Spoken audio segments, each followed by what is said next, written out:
주한미군 방위분담금 인상에서 시작된 철수로는 여전히 적지 않은 파장을 불러일으키고 있습니다. 과거에도 여러 이유로 미군 철수론이 등장했었죠. 그러면서 꾸준히 주한미군은 감축되었던 것이 사실입니다. 한국전쟁 당시 최대 33만 명이었던 것을 생각하면 매우 많이 감축되었던 것을 알 수 있습니다. 최고 33만 명이었던 주한미군은 휴전 직후 8만 5천 명으로 감축된 후 여러 차례 계속해서 감축이 되었습니다. 현재는 2만 8,500명 선을 유지하고 있습니다.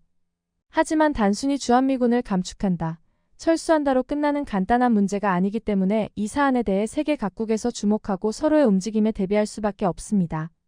이 사안에 대해 미국 측은 결국 전 세계를 혼란에 빠뜨릴 발언을 하게 되었습니다. 이는 한국이 직접 핵무장을 해야 한다는 말로 유의미한 해석을 담고 있었습니다. 트럼프가 방위비 분담금의 증액을 강요하면서 협조하지 않을 경우 주한미군을 철수시킬 수 있다는 으름장은 한국을 비롯한 미 동맹국들을 한바탕 뒤집어 놓고 있습니다. 한국이 미군 없이도 스스로를 지킬 수 있도록 핵무장을 허용하겠다는 발언이 나왔기 때문이었습니다. 현재 한국은 세계적인 군사 강국으로 손꼽히고 있습니다. 핵무기가 없는 상황에서도 지금의 군사 강국으로 자리 잡고 있는데 핵무기까지 보유하게 된다면 더욱 범접하기 어려운 상황이 되죠. 이에 한국의 주변 국가들은 촉각을 곤두세우며 한바탕 난리가 날 수밖에 없었습니다. 우리 한국이 핵 강국으로 거듭나게 될 가능성이 농후해진 현재 소식 확인해 보겠습니다. 지난주 하와이에서는 태평양 지상군 심포지엄이 열렸습니다. 주한 미8군 사령관인 크리스토퍼 라니브는 한 지도를 화면에 띄웠습니다. 이는 북한의 미사일 공격 범위를 설명하는 지도였죠. 지도에 따르면 북한의 준중거리 탄도미사일은 한국과 일본을, 중거리 탄도미사일은 괌을 사정권 아래 두고 있었습니다. 그런데 북한의 장거리 탄도미사일의 사정권은 북미 대륙 전체를 향해 있었습니다. 이 사실만으로도 놀라운 사실일 수 있었는데 현직 미군 사령관이 공식 석상에서 이를 발표했다는 건 굉장히 이례적이고 놀랄 수밖에 없었습니다. 북한이 미국의 안보를 위협하고 있다고 공식적으로 인정하고 있다는 것을 단편적으로 보여주는 것이었습니다. 이날 크리스토퍼 사령관은 한국과 미국 두 나라를 동시에 방어한다는 두조국 방어라는 대북방어 개념을 새롭게 제시했습니다. 그는 미8군은 두 개의 중요한 메트로폴리탄 지역을 주목합니다. 하나는 한반도 안에 있고 다른 하나는 뉴욕입니다. 두 개의 조국을 방어하고 있습니다. 언제든지 그렇게 할 수 있어야 한다고 말했습니다. 한반도에 주둔하는 미군은 한국과 미국을 동시에 지키기 위해 있다는 것이었습니다. 한국을 또 하나의 조국으로까지 말하면서 미국이 한반도를 끝까지 사수하겠다는 의사를 드러낸 것이라고 할 수 있습니다. 그러나 이는 최근 트럼프가 방위분담금 증액 및 미군 철수에 대한 으름장에 대한 반박이라고 할 수 있어 의아스러운 부분이 있습니다. 한반도에 주둔하는 주한미군이 단지 한국을 지키기 위해서 아닌 본토의 안보에 직결하는 만큼 중요한 요소이기 때문에 한국에서 주한미군은 철수하지 않을 것이라는 의사를 전달했다고 할 수 있습니다. 이는 현재 바이든 행정부의 뜻과 같이한다고 할 수 있습니다. 트럼프와 바이든 두 사람이 제시하는 방향을 극명하게 나타내주고 있었습니다. 그런데 바로 얼마 전에는 트럼프 최측근의 충격적인 발언이 이어졌죠. 한국 자체 핵무장을 고려해야 한다는 이야기가 직접적으로 나오면서 이에 국내외 안보 전문가들을 동요하게 만들고 있었습니다. 이 발언을 이어간 이는 트럼프가 대선에서 승리해 재집권하게 된다면 국가안보의 보좌관이 될 유력한 후보이기 때문입니다. 전직 국방부 당국자의 한국 핵무장 가능성 시사는 엄청난 파장을 가져올 수밖에 없습니다. 트럼프가 재선에 성공할 경우 미국 국가안보보좌관이 될 가능성이 높은 엘브리지 콜비 전 국방부 부차관보는 지난 22일 서울에서 열린 아시안 리더십 컨퍼런스 참여를 위해 한국을 방문했는데요. 그리고 국내 언론과의 인터뷰에서 한국의 핵무장에 대해 진지한 논의를 시작해야 할 때가 됐다고 이야기를 시작했습니다. 그는 이어 북한이 비핵화에 나설 가능성이 없기 때문에 한국 스스로 북핵 위협에 대응할 준비가 되어 있어야 한다고 전했습니다. 콜비 전 부차관보는 한국의 핵무장에 대해 적극적인 의견을 피력했습니다. 북한은 명백히 한국의 최대 위협이고 북한이 핵능력을 고도화하는데 한국의 핵무장 가능성을 배제하는 건 맞지 않다고 생각한다며 한국의 자체 핵무장을 포함한 모든 옵션을 테이블에 올려놓고 논의해야 할 때라고 이야기했습니다. 그는 한국의 통일 문제에도 의견을 이야기했습니다.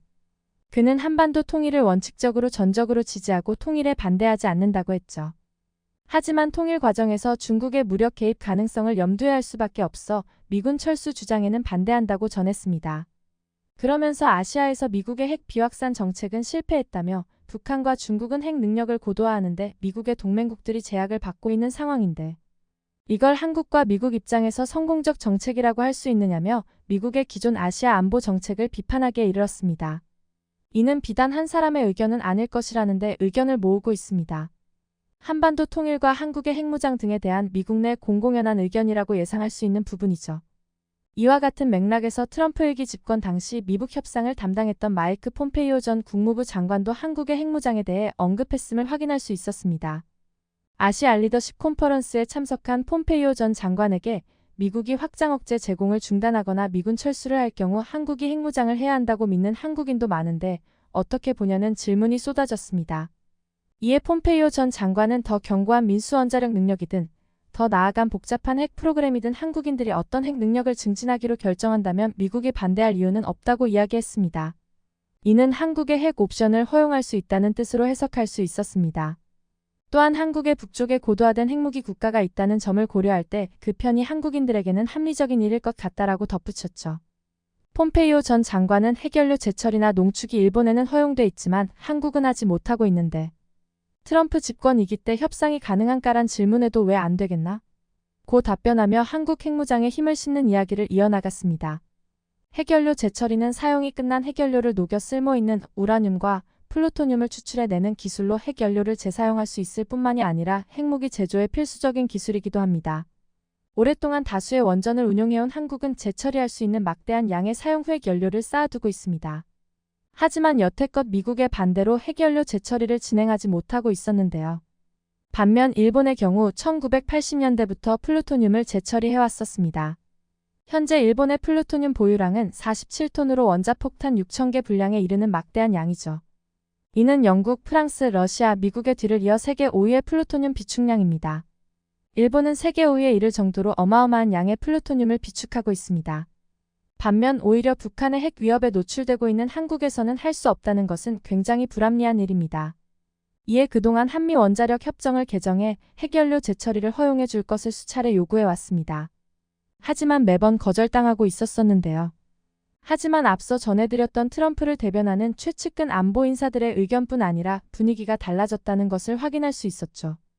이에 향후 트럼프가 당선될 경우 한미 원자력 협정 개정을 통해 한국의 핵연료 재처리와 20% 이상 우라늄 고농축, 더 나아가 핵무장까지 논의해 볼 수 있을 것이라고 기대할 수 있습니다. 그러나 트럼프의 주장과 반대로 최측근 인사들은 주한미군 철수에 대해 반대하는 입장이었다는 것을 확인할 수 있었습니다. 콜비 전 부차관보는 한국보다 중국이 우선순위에 있다고 주장하고 있었습니다. 또한 중국을 막아야 한국도 안전하다고 말하고 있었죠. 그들이 말하는 주한미군에 대한 앞으로의 방향성은 그야말로 중국에 초점을 두고 있었습니다. 그러면서 한국은 미국의 재래식 전력 지원에 대한 기대를 줄이고 직접 한반도를 방어해야 한다는 것을 시사하고 있었습니다. 트럼프의 한국이 무임승차하고 있다는 말에 반박일 수 있습니다. 이는 한반도 긴장과 그에 따른 주한미군 배치는 미국에게 어마어마한 이익이라는 것을 그들도 모르지 않는다는 것인데요. 사실 주한미군이 한국 방어가 아닌 중국을 견제하는 성격의 군대가 된다고 하더라도 한반도에서 떠날 수는 없습니다. 중국의 활동을 감시하고 태평양 진출을 저지하는데 한반도만한 군사적 요충지가 없기 때문인데요. 오히려 한국에서 부지 이용료를 받아야 할 상황이라는 것은 누구나 알 수 있는 현 상황입니다. 또한 트럼프의 최측근들은 주한미군이 더 이상 한국을 직접적으로 방해하지 않는 대신 한국이 핵을 가지는 것도 반대하지 않을 거라고 밝히고 있었습니다. 그런데 사실 트럼프가 그리는 안보관에서 한국만큼 믿을 수 있는 동맹국도 없습니다.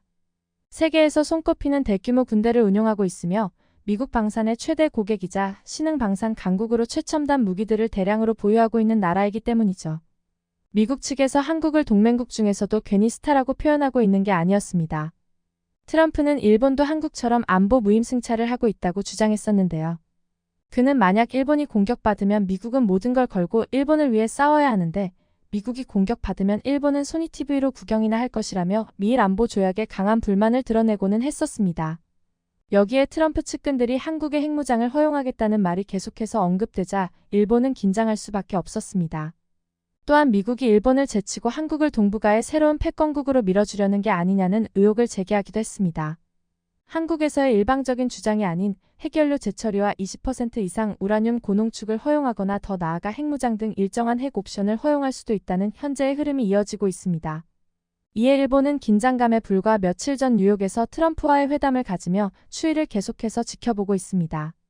일각에선 신중하지 않은 일본의 섣부른 움직임에 일침을 가하고 있었는데요. 미국 대선을 반년 정도 남겨둔 상황에서 어느 한쪽이 대통령이 되더라도 대응할 수 있도록 모든 시나리오가 준비되어야 하는 상황이어야 하기 때문입니다. 한국 핵무장과 관련해 급변하고 있는 세계 정세에 어떤 흐름으로 이어질지 귀추가 주목됩니다. 영상을 끝까지 시청해주셔서 감사합니다. 구독과 좋아요는 영상 제작에 큰 힘이 됩니다.